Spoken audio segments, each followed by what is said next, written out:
Hello दोस्तों, good morning, जय हिंद। दोस्तों, कानपुर यूनिवर्सिटी के जो हम law of trust, equity and fiduciary relation के क्वेश्चन सॉल्व कर रहे थे, वो लगभग 40 क्वेश्चन कवर हो चुके हैं और आगे के क्वेश्चन हम इस पार्ट में देखेंगे, जो कि पार्ट हमारा थर्ड होने वाला है और इसमें 20+ क्वेश्चनों की सीरीज रहेगी। आइए देखते हैं इन क्वेश्चनों को हम। और दोस्तों, ये क्वेश्चन आपको थोड़े बहुत भी अगर हेल्पफुल लगें तो आप अपने फ्रेंड लोगों को भी शेयर कर देना, उनकी भी कुछ इनसे हेल्प हो सके तो हो जाए। आइए देखते हैं क्वेश्चन नंबर 41। भारतीय न्यास अधिनियम 1882 की धारा 34 उपवन करती है। यहाँ पे पूछा गया है कि धारा 34 आपकी क्या उपवन करती है। क्वेश्चन नंबर 41 का आपका जो राइट आंसर होगा वो आपका ऑप्शन नंबर सी। न्यास की संपत्ति के प्रबंध के लिए न्यायालय के मत हेतु आवेदन का अधिकार होता है, धारा 34 में। Question number 42। निम्नलिखित में से भारतीय न्यास अधिनियम 1882 की कौन सी धारा चल एवं अचल संपत्ति से संबंधित है। चल एवं अचल संपत्ति से संबंधित धारा है वो आपकी धारा होगी 5। ऑप्शन नंबर बी आपका राइट आंसर होगा, option number B. Question number आपका 43। क्वेश्चन नंबर 43 आपका है, भारतीय न्यास अधिनियम 1882 की कौन सी धारा कौन न्यास की रचना कर सकता है की व्यवस्था करता है। इसमें कौन सी धारा है जो बताता है कि कौन न्यास की रचना कर सकता है।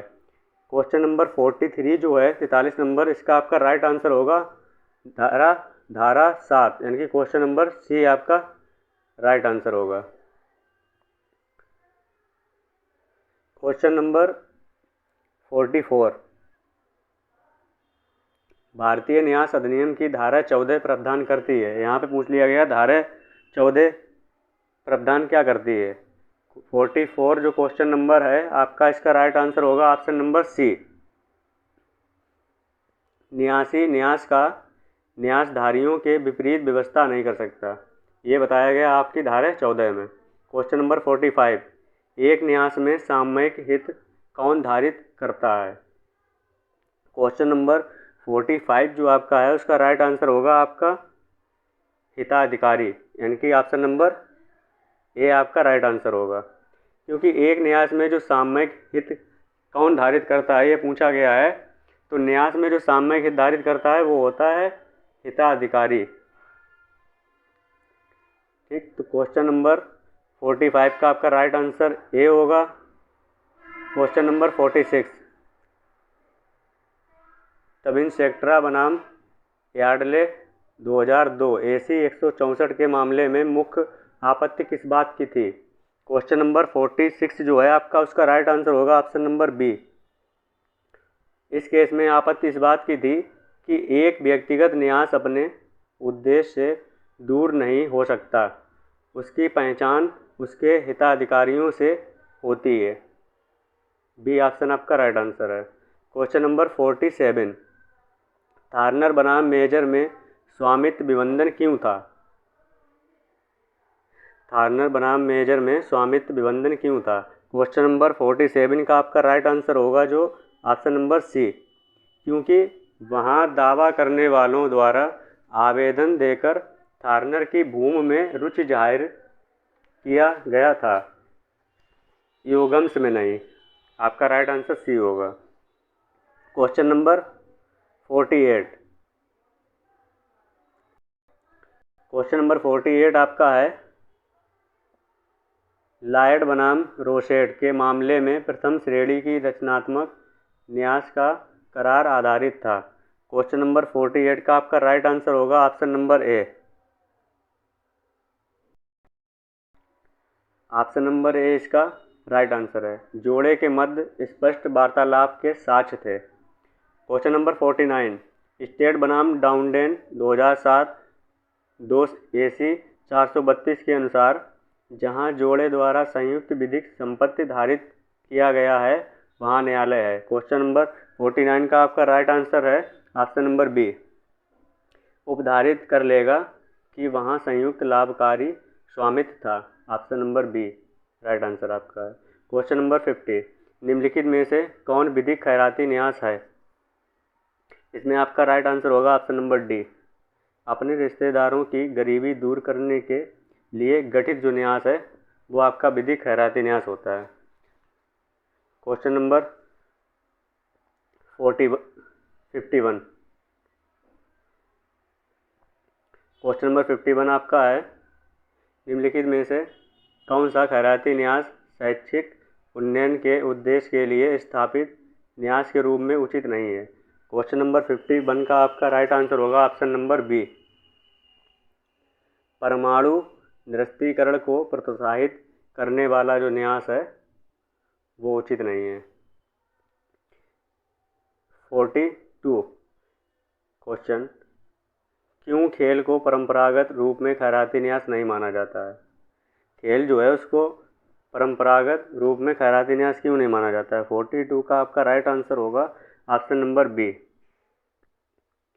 क्योंकि खेल सबके लिए खुले नहीं है, क्योंकि खेल सबके लिए खुले नहीं है, इसीलिए परंपरागत रूप में खैराती नहीं माना जाता उसे।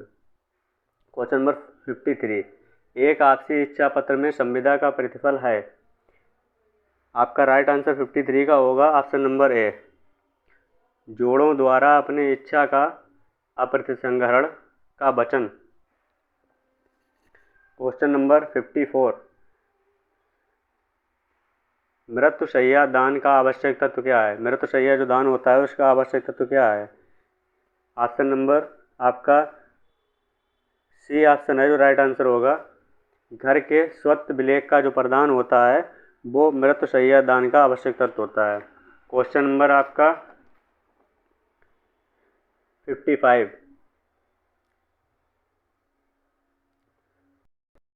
क्वेश्चन नंबर 55 जो है आपका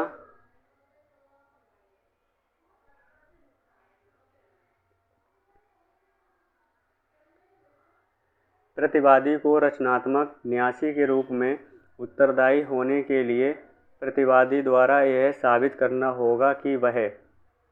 क्वेश्चन नंबर आपका 55 का राइट आंसर जो है ऑप्शन नंबर ए, न्यास संपत्ति का धारित किया जाना उसकी अचेतना थी, इस बात का वास्तविक ज्ञान। आपका क्वेश्चन नंबर 55 का राइट आंसर ए है।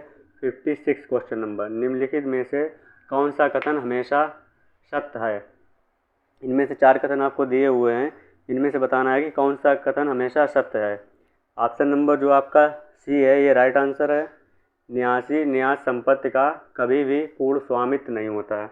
जो न्यासी होता है वो न्यास संपत्ति का कभी भी पूर्ण स्वामी नहीं होता, मतलब पूर्ण मालिक नहीं होता है उसका कभी भी। बाद में जो और ए बी डी ऑप्शन जो दिए हैं ये आपके रॉन्ग हैं, तो इसलिए राइट आंसर आपका सी ऑप्शन सही है। क्वेश्चन नंबर 57, निम्नलिखित में से कौन सी परिस्थितियाँ व्यक्तिगत दावे को पराजित करता है? क्वेश्चन नंबर 57 का आपका राइट आंसर है ऑप्शन नंबर बी, प्रतिवादी का व्यक्तिगत दिवालियापन जो है वो परिस्थितियाँ हैं कि व्यक्तिगत दावे को पराजित करता है। बी ऑप्शन आपका राइट आंसर है। क्वेश्चन नंबर 58, निम्नलिखित में से कौन हिताधिकारी नहीं हो सकता है? इनमें से हिताधिकारी कौन सा नहीं हो सकता है ये पूछा गया आपका। सरकार, अजन्मा बालक, निगम या विदेशी। आपका इसका क्वेश्चन नंबर 58 का राइट आंसर होगा आपका ऑप्शन नंबर बी, अजन्मा बालक जो है ये आपका हिताधिकारी नहीं हो सकता है, सरकार हो सकती है, निगम भी हो सकती है और विदेशी कोई अगर है तो वो भी हिताधिकारी हो सकता है, बट अजन्मा व्यक्ति या अजन्मा बालक जो है वो नहीं हो सकता। आपका question number next 59 question number आपका है, निम्नलिखित में से कौन एक न्यास का निर्माण कर सकता है? इनमें से पूछ दिया गया है कि न्यास का निर्माण कौन कर सकता है। 50 9 क्वेश्चन नंबर में आपका जो विदेशी व्यक्ति है ये आपका न्यास का निर्माण कर सकता है, और दोष सिद्ध कोई व्यक्ति है या पागल है या शिष्य कोई है, ये आपके न्यास का निर्माण नहीं कर सकते हैं। विदेशी व्यक्ति न्यास का निर्माण कर सकता है, और इस क्वेश्चन में यही पूछा गया है कि न्यास का निर्माण कर सकता है, इनमें से कौन कर सकता है? विदेशी व्यक्ति न्यास का निर्माण कर सकता है। क्वेश्चन नंबर 60, हिताधिकारियों के अधिकारों की व्यवस्था भारतीय न्यास अधिनियम की किस धारा में की गई है? हिताधिकारियों के जो अधिकार हैं उनकी व्यवस्था कौन से सेक्शनों में की गई है, ये यहाँ पे पूछा गया है। क्वेश्चन नंबर 60 का आपका राइट आंसर होगा ऑप्शन नंबर सी। धारा 55 से 69 तक में हिताधिकारियों के अधिकारों की व्यवस्था की गई है। क्वेश्चन नंबर 61, एक न्यास के निर्माण में निम्नलिखित में से कौन आवश्यक नहीं है? कोई एक न्यास का निर्माण करना है, इनमें से कौन सा आवश्यक उसमें नहीं है, ये पूछा गया है आपका। क्वेश्चन नंबर 61 का जो आपका राइट आंसर होगा ऑप्शन नंबर सी। विधिक प्रतिनिधि जो है वो आवश्यक नहीं है, न्यास का लेखक वो आवश्यक है, न्यासी वो भी आवश्यक है, हिताधिकारी जिसके पक्ष में हित की बात कही गई होती है या कोई संपत्ति जो रखी गई होती है जिसके पक्ष में संपत्ति रखी जाती है लाभ के लिए, वो हिताधिकारी बोला जाता है। क्वेश्चन नंबर 62, भारतीय न्यास अधिनियम की कौन सी धारा न्यास भंग के दायित्व की बात करती है? न्यास भंग के लिए जो दायित्व होता है उसकी इनमें से कौन सी धारा बात करती है? क्वेश्चन नंबर 62 का राइट आंसर है आपका ऑप्शन नंबर डी। धारा 23 जो है ये बात करती है न्यास भंग के लिए दायित्व जो हैं उनकी।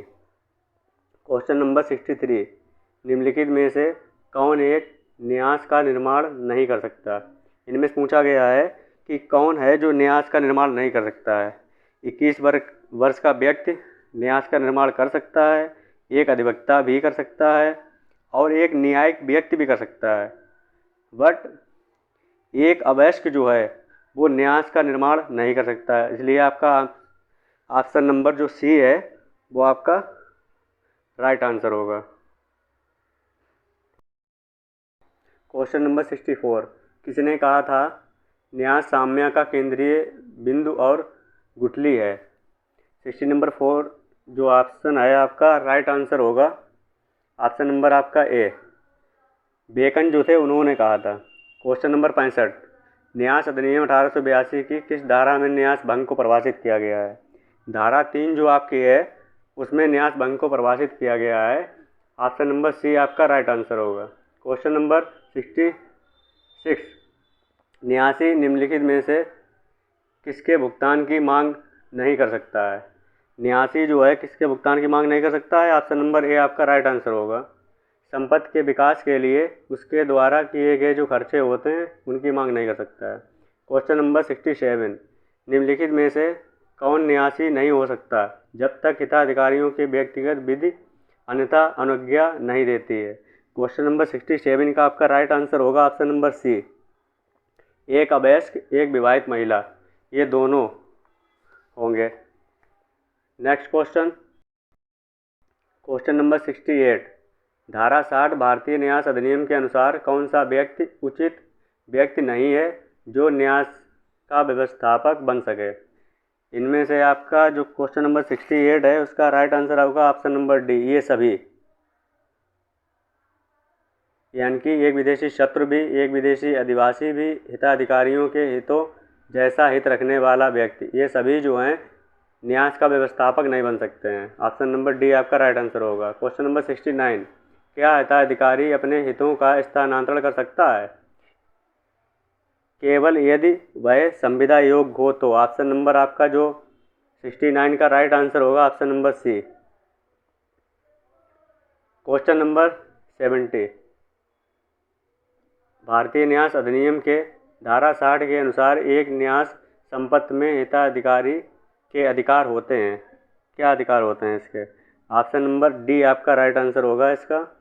ठीक ढंग से संरक्षित, उचित व्यक्ति द्वारा प्रबंधन, उचित संख्या में व्यक्तियों द्वारा प्रबंधित, सभी होते हैं, इसलिए आपका राइट आंसर डी होगा।